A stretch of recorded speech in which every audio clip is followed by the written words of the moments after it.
Bismillahirrahmanirrahim. Assalamualaikum warahmatullahi wabarakatuh. Yang terhormat Wakil Kepala Sekolah UPT SMP 4 Pikuriawa, yang kami hormati Bapak Ibu Guru serta staf tata usaha UPT SMP Negeri 4 Pikuriawa. Alhamdulillahirrahmanirrahim. Puji syukur kita panjatkan kehadiran Allah Subhanahu wa Ta'ala karena atas berkat rahmat dan hidayahnya sehingga kita masih diberikan kesehatan, kesempatan untuk berkumpul pada hari ini dalam rangka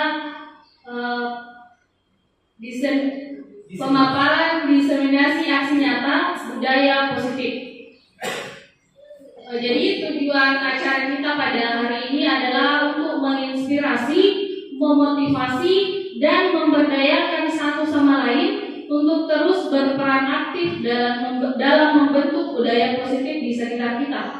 Melalui diskusi, presentasi, dan pertukaran gagasan, kita akan belajar dari pengalaman nyata tentang bagaimana budaya positif telah mengubah kehidupan kita dan masyarakat di sekitar kita. Baik, langsung saja kita persilahkan pemateri pertama oleh Ibu Serli Maya, CGP Angkatan 10 Kabupaten Sirak untuk memaparkan materinya.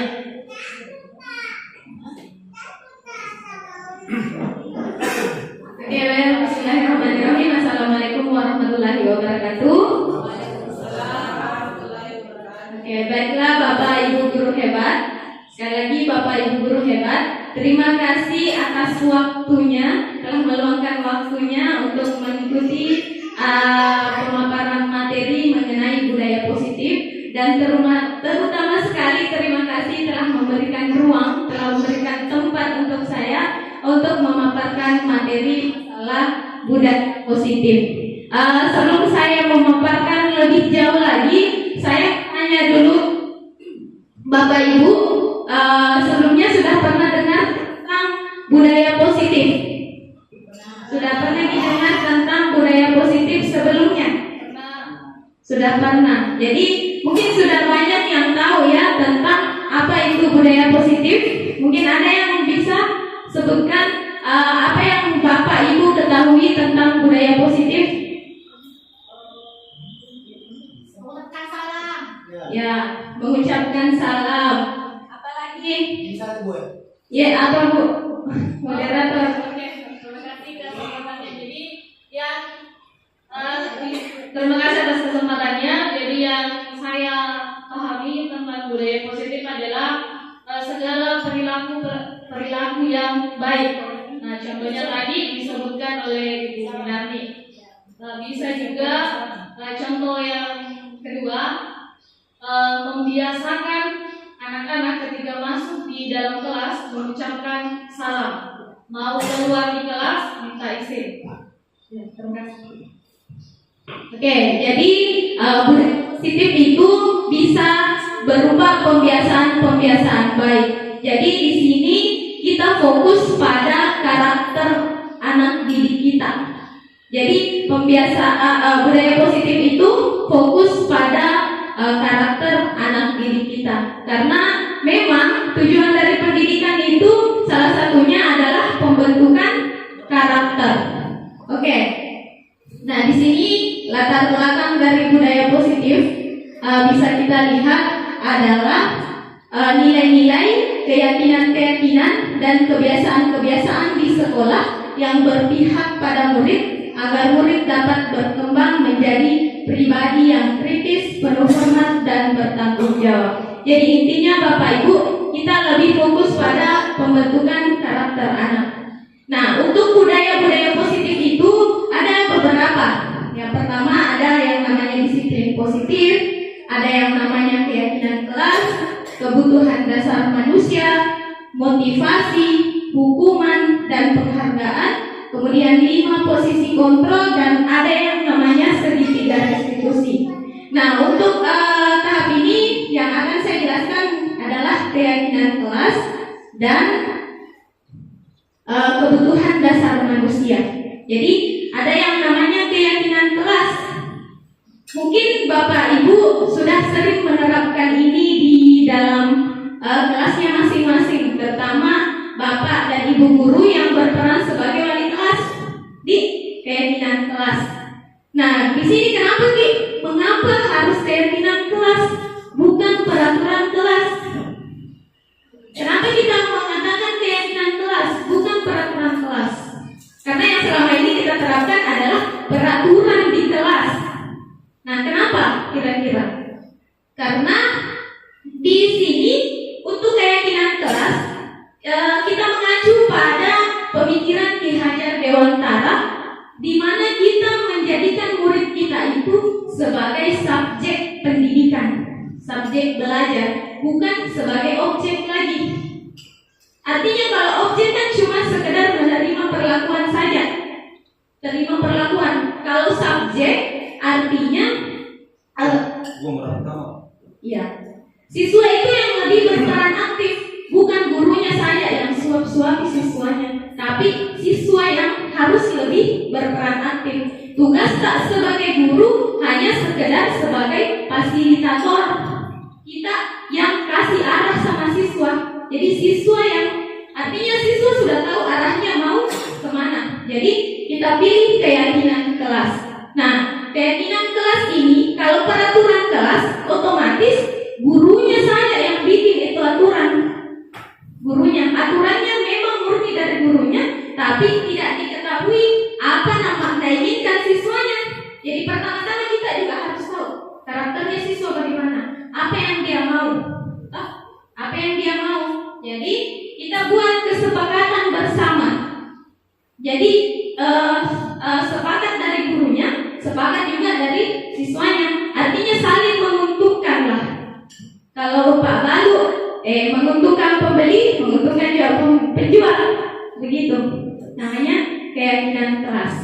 Artinya kalau peraturan dia lebih ke arah yang sifatnya mungkin lebih ke arah yang negatif, karena siswa seperti halnya tadi saya kasih contoh, siswa itu karena melakukan sesuatu karena hanya dorongan dari luar, bukan dari dalam, bukan karena dia yang mau berubah, tapi ada yang dari luar yang ingin mengubahnya.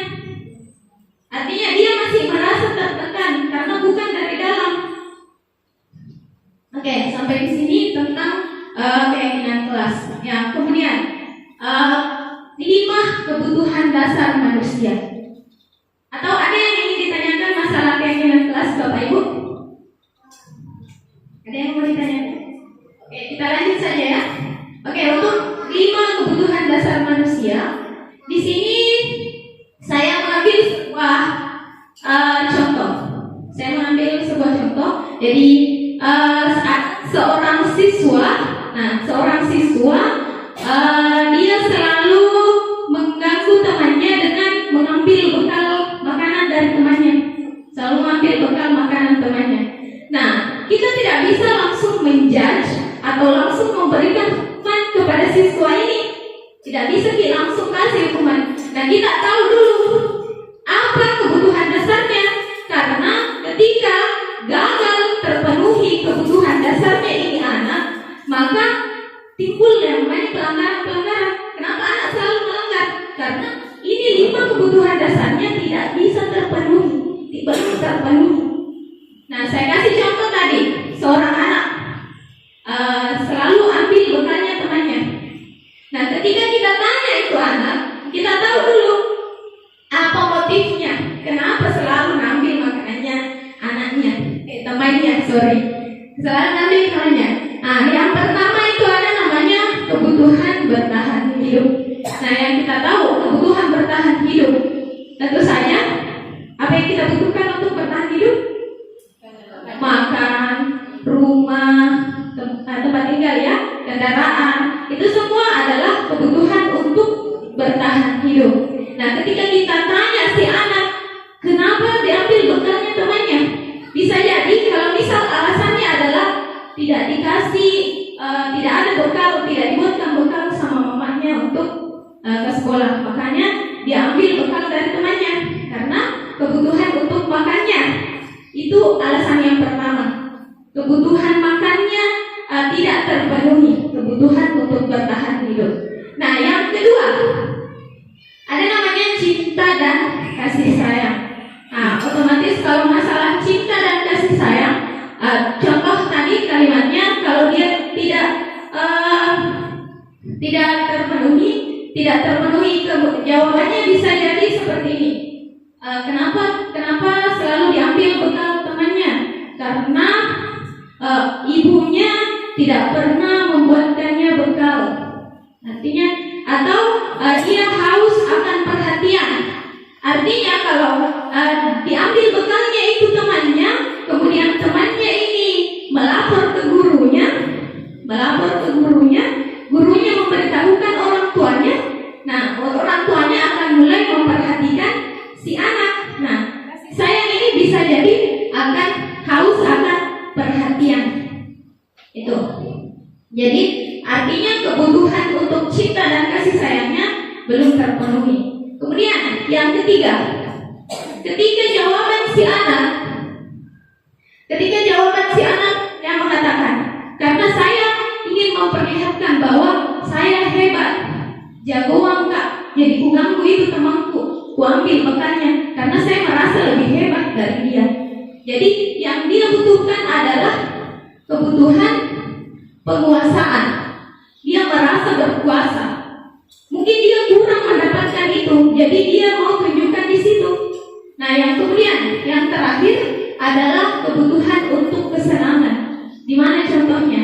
Contohnya ketika si anak, ku suka lihat kalau menangis si temanku, ku suka aku lihat kalau ku suka aku cobi-cobi kalau teriak-teriak, ku suka lihat ekspresinya marah, ku suka lihat begini. Nah, dia kekurangan kebutuhan akan kesenangan. Nah, itulah tadi 5 kebutuhan dasar manusia. Jadi kapan 5 kebutuhan dasar ini tidak terpenuhi, nah di situ biasa timbul pelanggaran-pelanggaran karena ada yang tidak bisa dia penuhi di kebutuhan dasarnya. Oke, terima kasih untuk hari materi saja, yaitu keyakinan kelas dengan 5 kebutuhan dasar manusia. Dilanjutkan nanti dengan rekan kita Bapak Ridwan. Oke, terima kasih.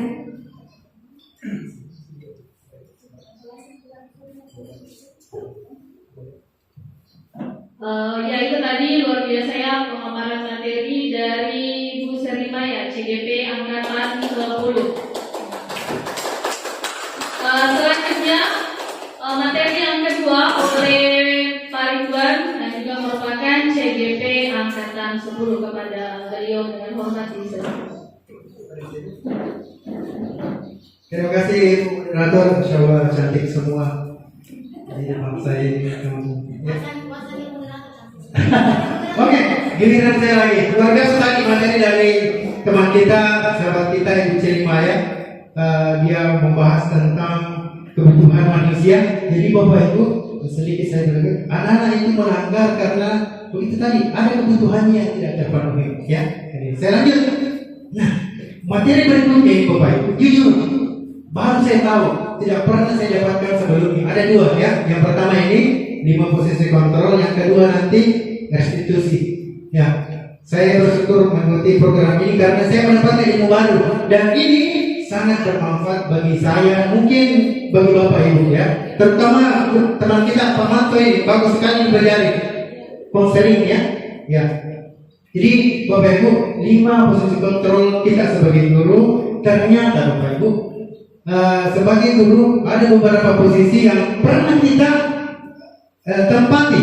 Yang pertama, penghukum. Pernah Bapak Ibu menghukum? Pernah ya? Jalan jongkok. Siapa yang jalan jalan? Ya. Siapa yang jalan Pak Kogur? Bagus, ya, betul ya? Ya. Ini Pak Kamomina. Itu namanya kita mendapatkan diri kita sebagai penghukum, langsung menghukum. Ya. Yang berikutnya, membuat rasa bersalah. Nah ini kadang-kadang kita pakai ini Bapak Ibu. Ini kalau kita panggil anak sikap, dia masih nyawa. Dia tunggu. Dia masih nyawa. Masih nggak di sini. Nah ini, betul pernah Bapak Ibu? Ya. Nah, apabila kita begitu, kita mempelajari ya, seperti itu, kita menempatkan diri kita sebagai membuat rasa bersalah. Anak ini merasa dirinya, oh, iya, salah. Oh iya, gara-gara dia, begitu ya? Betul. Ya, bukan tidak bagus, kurang bagus, kurang tepat, ya. Ya berikutnya, posisi sebagai teman. Astagfirullah. Di sini saya, aku nanya, ya, saya selalu menempati nih posisi teman. Biasa ganti siswa, ya, biasa, betul, ya, biasa. Bagaimana? Mungkin ya, santai biasa. Posisi teman-teman. Saya tidak bilang ini tidak baik, tetapi apa dampaknya Bapak Ibu? Anak-anak itu akan bersahabat sama kita saja, sama guru lain tidak, ya, betul. Anak-anak bagaimana tidak canggung lagi, kadang-kadang lupa tidak hormat lagi sama gurunya, ya, betul, ya, itu dampaknya. Berikut pemantau, kadang-kadang juga sebagai pemantau adalah ini guru yang kita, ya, bukan pemantau, ya. Jadi ini guru ini sesuai dengan aturan yang berlaku. Seakan-akan dia bawa papan pengumuman terus. Sehingga kita ganti nomor sini. Aku baca. Ya, coba lihat. Ini berlaku. Nah, ya, gitu ya, pemantau. Sesuai dengan aturan sekolah nomor 3. Pernah Bapak Ibu? Pernah ya? Saya pernah, ya, saya pernah sering sekali ya. Nah, ternyata Bapak Ibu, yang paling dianjurkan kita sebagai guru itu adalah posisi manajer. Bagaimana itu? Bagaimana seorang manajer? Bagaimana guru memposisikan dirinya sebagai seorang manajer? Bapak Ibu, mau tahu? Mau tahu? Oke. Jadi kalau kita mau posisikan diri kita sebagai manajer, kita harus pelajari materi berikut. Ya, restitusi.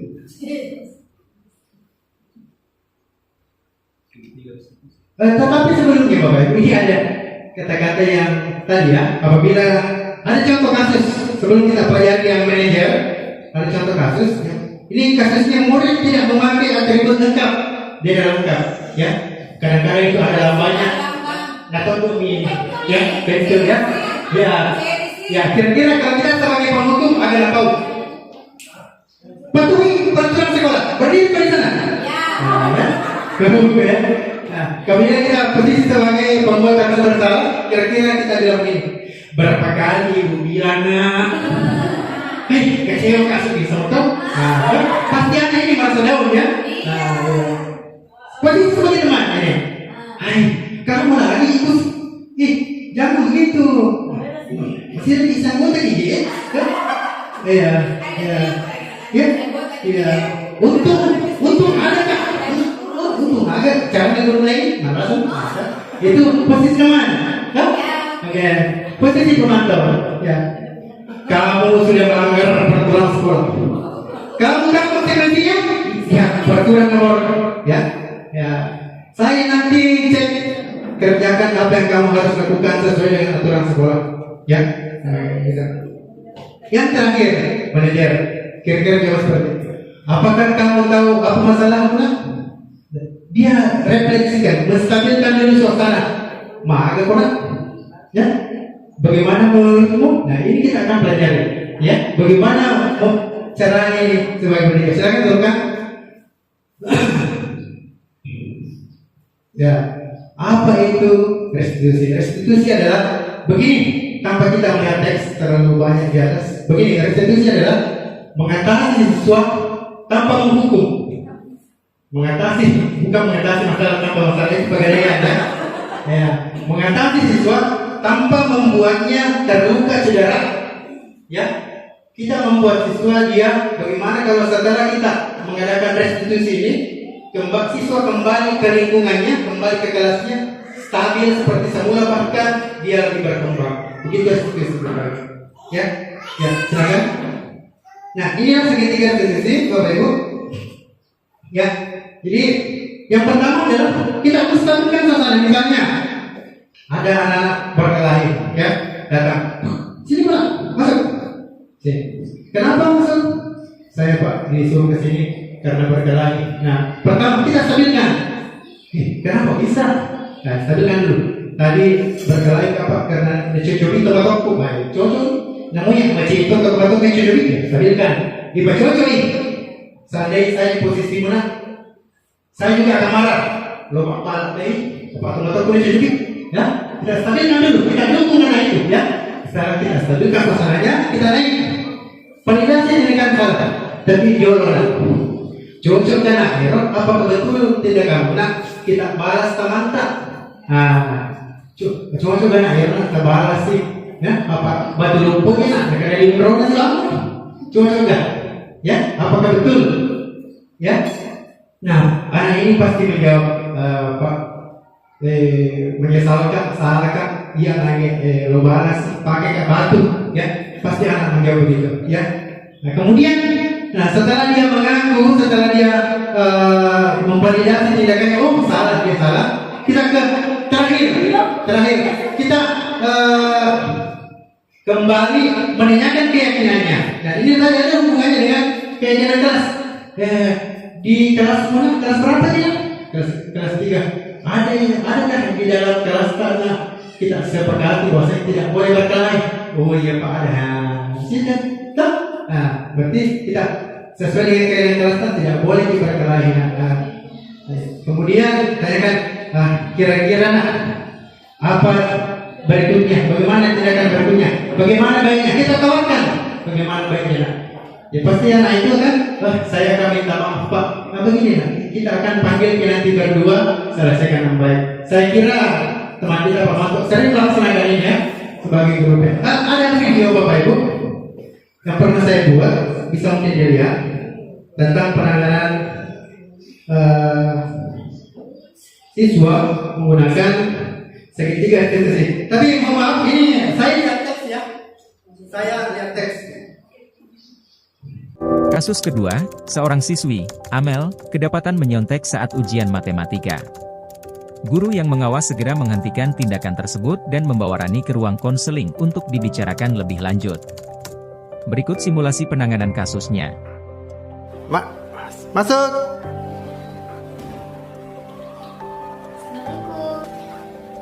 Waalaikumsalam, Amel.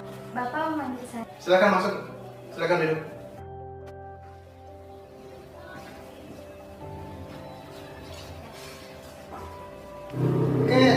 Amel, saya tadi melihat kamu menyontek saya. Saya tanyakan ke Bapak, apa sebenarnya yang terjadi, Nak? Saya tidak sempat belajar, Pak. Saya merasa sangat tertekan dan takut mendapatkan nilai buruk. Saya mengerti bahwa kamu merasa tertekan dan takut. Setiap orang pasti pernah merasa khawatir dan stabilkan ujian dan lain-lain. Amel, perasaanmu Nak sangat bisa dimengerti, tapi tindakan menyontek bukanlah cara yang tepat untuk lingkungan belajar kita. Teman-temanmu yang belajar dengan jujur pasti merasa tidak adil. Saya tahu, Pak. Saya menyesal setelah melakukannya. Amel, kira-kira lain kali apa yang kamu lakukan jika kamu merasa tertekan atau tidak siap menghadapi ujian? Mungkin saya harus berbicara dengan guru atau mencari bantuan dari teman-teman untuk belajar bersama sebelum ujian daripada menyontek. Oke, itu adalah cara yang baik, sangat baik. Berbicara dengan guru atau belajar bersama teman adalah tindakan yang lebih bijaksana dan jujur. Bagaimana menurutmu? Apa yang bisa kita lakukan sekarang untuk memperbaiki situasi ini? Saya ingin meminta maaf kepada guru dan teman-teman saya, dan saya akan berjanji untuk belajar lebih giat di waktu mendatang. Baiklah, kita akan mengatur pertemuan dengan guru matematika. Saya akan membantu kamu untuk meminta maaf dan mencari solusi bersama. Ingatlah Amel, penting untuk selalu kita bersikap jujur dan bertanggung jawab atas tindakan kita. Baiklah, bisa kembali ke kelas. Nanti kita atur pertemuan kembali kepada dengan guru matematika. Kita minta maaf dan bagaimana baiknya kita atur kembali ya. Silakan kembali ke kelas. Terima kasih, Pak. Iya, silakan kembali ke kelas. Ya. Jadi penanganan kasus ini menggunakan segitiga institusi. Yang pertama kita stabilkan, kemudian validasi tindakan yang salah, kemudian menanyakan keyakinan. Ya. Oke, Bapak Ibu, dengan berakhirnya video tadi, mudah-mudahan apa yang saya sampaikan dua materi ini ada yang bisa kita petik, ya, yang terutama lagi 5 posisi kontrol. Nah, 5 posisi kontrol ini Bapak Ibu tidak wajib sih untuk kita menjadi manajer. Boleh kita kombinasikan. Kita sebagai manajer, kita sebagai teman juga, ya. Kita sebagai pokoknya boleh dicampur, ya. Karena yang sempurna itu cuma milik Tuhan, ya. Kadang-kadang kita terpeleset dan lupa, ya. Tapi ada baiknya kita kembali ajar dan mengatasi siswa dengan benar. Sekian Bapak Ibu, saya serahkan kepada untuk moderator. Ya, terima kasih. Luar biasa tadi ya materi yang disampaikan oleh Pak Ridwan mengenai 5 posisi kontrol dan segitiga restitusi. Kalau kita bisa terapkan, insya Allah karakter anak didik kita bisa berubah. Baik, saya persilahkan kepada Bapak dan Ibu Guru yang ingin bertanya. Tadi materi yang disampaikan oleh Ibu Serli mengenai keyakinan kelas dan 5 kebutuhan dasar manusia. Kemudian materi yang disampaikan oleh Pak Ridwan, 5 posisi kontrol dan segitiga restitusi. Bagaimana Bapak Ibu, ada yang ingin ditanyakan atau ada yang ingin berbagi pengalaman? Ada kasus atau bagaimana yang ingin disampaikan? Boleh saling sharing. Oke, saya persilakan kepada Ibu Anita.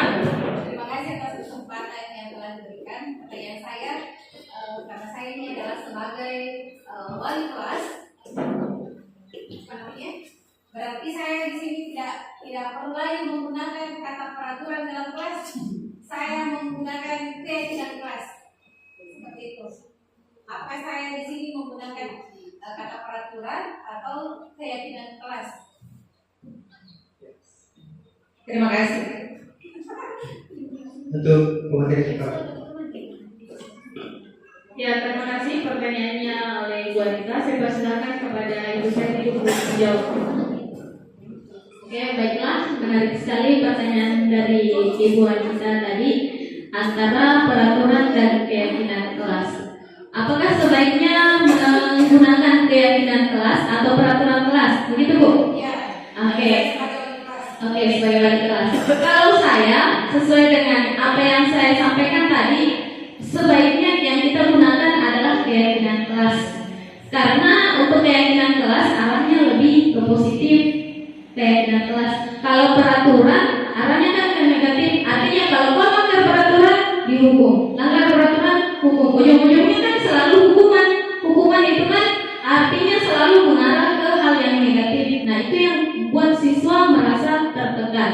Jadi ada baiknya kalau kita mengubah peraturan kelas menjadi keyakinan kelas.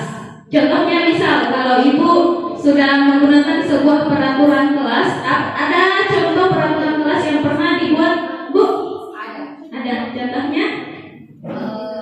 Contohnya saya tidak mau anak wali saya itu suka berkelahi di luar kelasnya. Oke. Berkelahi antara temannya di dalam kelas. Peraturan kelasnya jangan berkelahi. Mungkin kalau bisa diubah menjadi keyakinan kelas, tapi buat sebuah kalimat yang tupoksinya kalimatnya itu positif. Karena kan kalau keuntungannya tidak berkelahi kan untuk supaya kita merasa aman, merasa tentram di sekolah. Nah, bisa diubah itu kalimatnya untuk keyakinan kelas menjadi kalimat yang lebih positif lagi. Artinya mungkin kalimatnya jangan berkelahi, kita ubah menjadi buat kelas kita artinya bersahabat dengan teman yang lain. Nah, artinya kalimatnya lebih positif lagi. Terima kasih. Jadi Bapak Ibu, keyakinan kelas ini dibentuk bersama. Kita yang dilakukan melibatkan siswa. Jadi silakan anak naik menulis apa yang kamu mau. Nanti setelah terkumpul usulan dari siswa, kalau kita baca, kalau kita setuju tidak, seperti itu. Kemudian yang paling penting dalam menyusun PMK adalah kita gunakan kalimat sederhana. Jangan gunakan paragraf yang terlalu panjang, ya. Jadi seperti di atas, harus percaya diri. Ya, saya ngajar di kelas bahasa Inggris. Intinya kalau orang belajar bahasa Inggris itu adalah pede, tidak panik. Jadi kita setujui untuk belajar bahasa Inggris harus percaya diri. Kemudian tidak malu bertanya, jangan malu karena kita belajar, ya. Kemudian yang paling penting supaya kita mengerti pelajaran harus tepat waktu, ya. Kemudian terakhir menghormati semua orang, ya, supaya kita laksanakan visi kita sekolah tadi, ya, seperti itu. Ya, luar biasa ya jawaban tadi dari pemateri 1 dan pemateri yang kedua. Bagaimana Bu Anita? Bagaimana dengan Bapak atau Ibu Guru? Siapa tahu masih ada yang mau sharing, mau bertanya, saya persilahkan. Oke, saya persilahkan kepada Pak Effendi.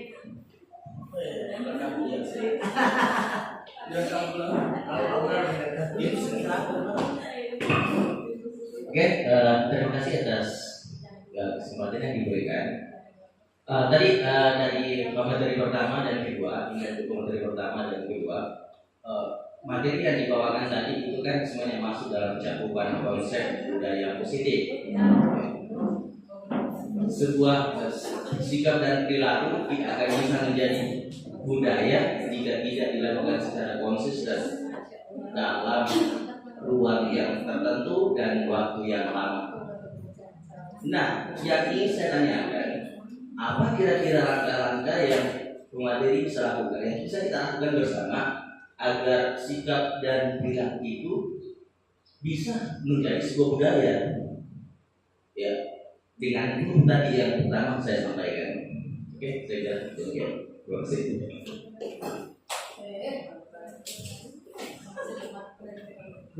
Baik, luar biasa pertanyaan dari Pak Effendi. Akan dijawab oleh pemateri. Saya persilakan. Oke.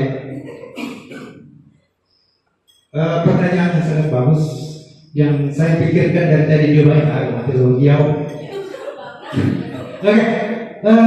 Saya pribadi Bapak Ibu sebagai guru seperti tadi untuk melakukan suatu hal supaya saya konsisten adalah saya harus melihat saya tidak boleh menjadi maksudnya hari ini harus lebih baik dari hari kemarin.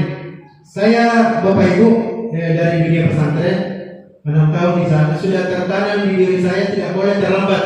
Dimanapun saya berada saya harus tepat waktu, dan itu yang saya bawa terus. Saya tidak boleh terlambat dimanapun saya berada. Saya harus memulai tepat waktu. Nah, jadi mau tidak mau saya konsisten karena sudah ada di dalam diri saya. Itu namanya intrinsik dari dalam, dorongan dari dalam supaya kita terus konsisten. Contoh, ada juga namanya ekstrinsik, dorongan dari luar. Seperti contoh ya, supaya tidak dikatakan malas sama teman-teman guru, supaya dinilai baik oleh bapak kepala sekolah, supaya mendapatkan gelar guru rajin. Contoh ya, supaya anak-anak mencontoh kita karena kita adalah role model. Kita adalah contoh, kita adalah role model. Apabila gurunya terlambat, mungkin guru tak terlambat. Mana kayak ini sebagai siswa ya, siswa guru kencing berlari, guru kencing terbang, ya. Jadi kita harus menjadi role model supaya kita konsisten. Harus ada dorongan dari dalam diri kita. Saya dari dulu disiplin, masa berubah? Apalagi guru nanti sertifikasi nanti, masa berubah kan? Ya? Saya harus berubah tempat saya ini SMP 4 Riau jadi lebih baik karena saya ada di sini, ya. Kemudian dari luar, saya harus menjadi contoh. Ya, saya guru, ada siswa banyak, sekian rombel, ada teman-temanku yang harus saya kasih contoh, ya, meskipun saya guru biasa. Oke, mungkin seperti itu Pak jawaban saya. Harus ada dorongan dari dalam, intrinsik, kemudian ada dorongan dari luar, ekstrinsik. Seperti itu Pak. Mungkin ada tambahan? Tidak menutup, mungkin ada dari teman-teman guru. sedikit tambahan dari apa yang dipaparkan oleh Bapak Ridwan tadi, ya intinya harus memang ada dorongan berawal dari diri tak sendiri. Kemudian untuk supaya budaya positif ini membudaya ya, yang pertama kita memang harus paham bagaimana karakternya anak, apa yang diinginkan oleh anak ini. Nah dari situ kita bisa merefleksi diri kita, oh apa yang harus saya perbaiki. Intinya kita menjadi role model untuk anak-anak, kita jadi model, kita jadi panutan untuk mereka dengan memahami apa yang mereka inginkan, apa sebenarnya mereka mau, bagaimana karakternya ini anak. Kita harus paham dulu. Jadi kita tahu mau bertindak yang bagaimana, apa yang harus kita lakukan, apa sebenarnya tujuan yang ingin kita lakukan, mau kemana arahnya. Ya seperti itu. Terima kasih. Ya luar biasa ya jawaban dari dua pemateri kita hari ini. Bagaimana Pak Effendi? Ada tanggapan atau sudah diterima? Oke, bagaimana dengan Bapak Ibu guru yang lain? Masih ada yang ingin sharing atau ada yang ingin ditanyakan lagi? Ya saya persilakan kepada Pak Hakan. Terima kasih. Setelah saya menyimak daripada penjelasan pemateri, utamanya ini untuk keyakinan kelas, sebenarnya tujuannya dengan tujuan guru itu hanya mungkin berbeda kata. Kita guru-guru yang tua itu sebenarnya kita itu bahasanya agak kasar, mengatakan tidak boleh merusak fasilitas yang ada di kelas, itu kasarnya. Tapi sebenarnya sekarang itu maunya diperhalus, ya kasar, menjaga fasilitas yang ada di dalam kelas. Tujuan sebenarnya kita sama. Jadi guru penggerak itu dilatih, sebenarnya saya sambut bahwa ternyata guru penggerak itu kita diajar untuk berbicara secara halus. Nah, yang sekarang yang menjadi masalah, barangkali Bapak Ibu dan guru ini yang harus kita perbaiki. Kita bagaimana caranya menyampaikan kepada siswa itu pemahaman bahasa yang halus. Seperti kita tidak boleh merusak fasilitas yang ada di dalam kelas. Kita, kalau saya sebenarnya mengatakan jangan merusak fasilitas yang ada di dalam kelas, walaupun sebenarnya itu adalah penekanan.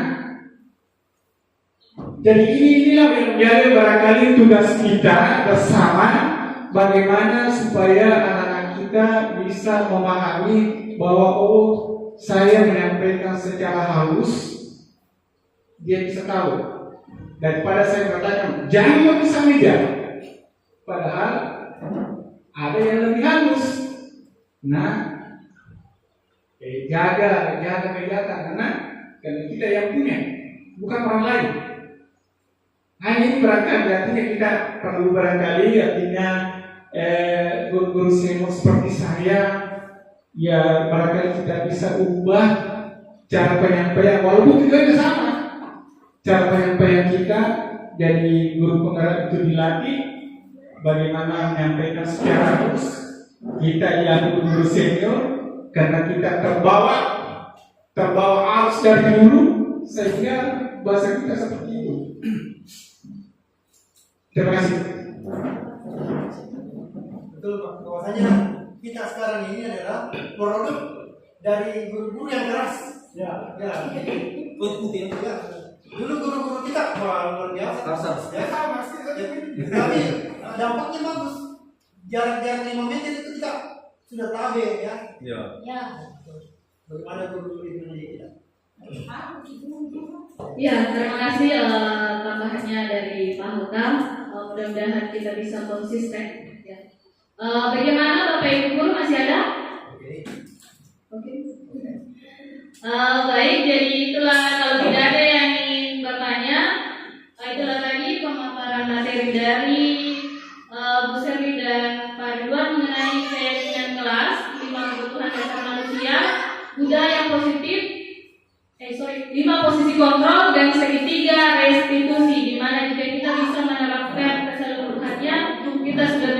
diberi lumpur hebat.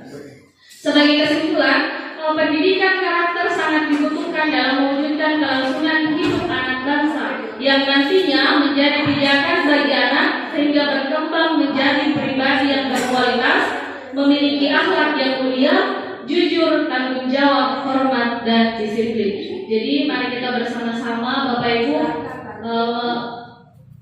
memberi pelajaran karakter kepada anak-anak kita. Oke, kurangnya mohon dimaafkan. Wassalamualaikum warahmatullahi wabarakatuh.